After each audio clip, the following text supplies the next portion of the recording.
Capítulo 4 do livro de Gálatas. Bom dia com alegria para você, meu amigo, para você, minha amiga, colaborador, incentivador, que coloca aí seus comentários. Um abraço para você que todos os dias tem nos seguido, nos ajudado e incentivado para que este canal continue fazendo o seu papel.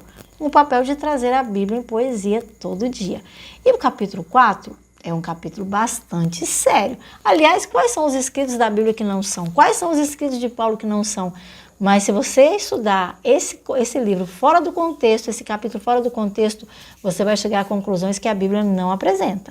Você vai ter que ter um pouquinho de cuidado com toda palavra.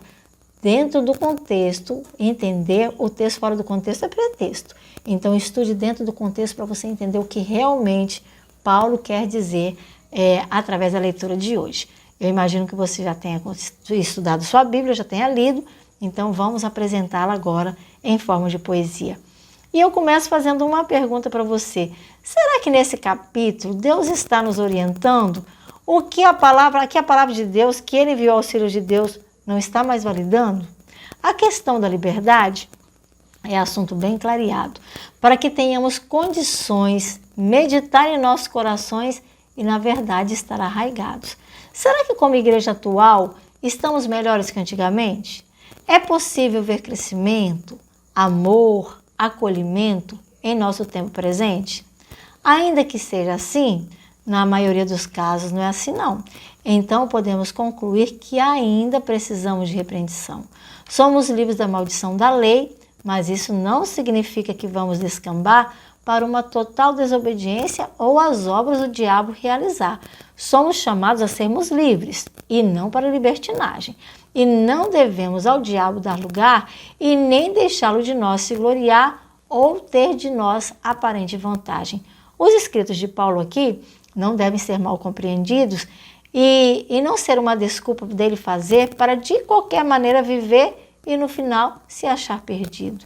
E Paulo continua o discurso para os Gálatas e para nós, ele vai escrevendo, e será bom se aproveitarmos as lições que vamos aqui aprendendo.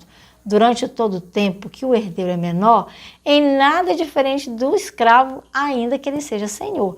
Pelo tempo determinado pelo pai, estará sob tutores e passará pelo domínio de alguns dos seus cuidadores.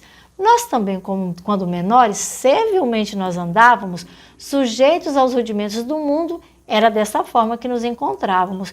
Quando, porém, a plenitude do tempo chegou, nascido de mulher, nascido sob a lei, o seu Filho Deus enviou.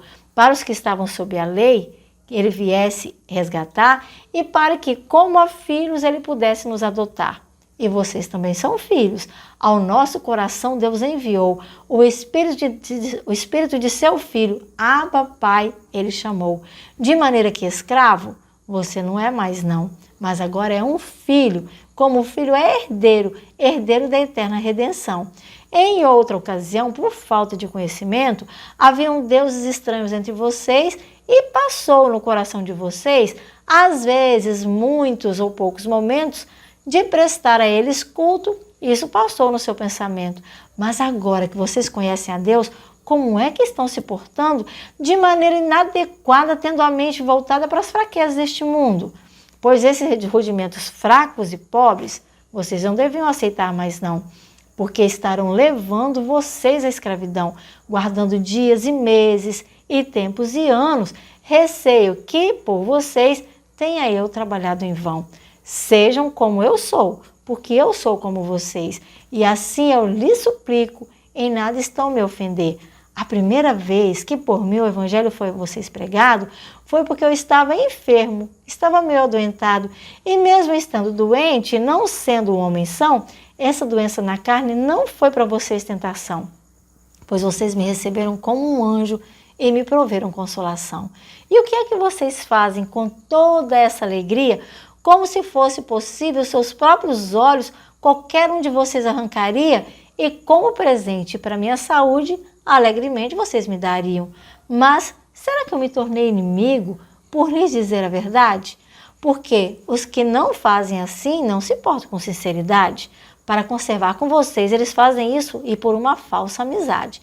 É bom ser sempre zeloso, mesmo quando eu estou ausente, porque é como se eu sentisse as dores do parto, sempre, sempre novamente, até que Cristo se forme em vocês de modo completo, plenamente.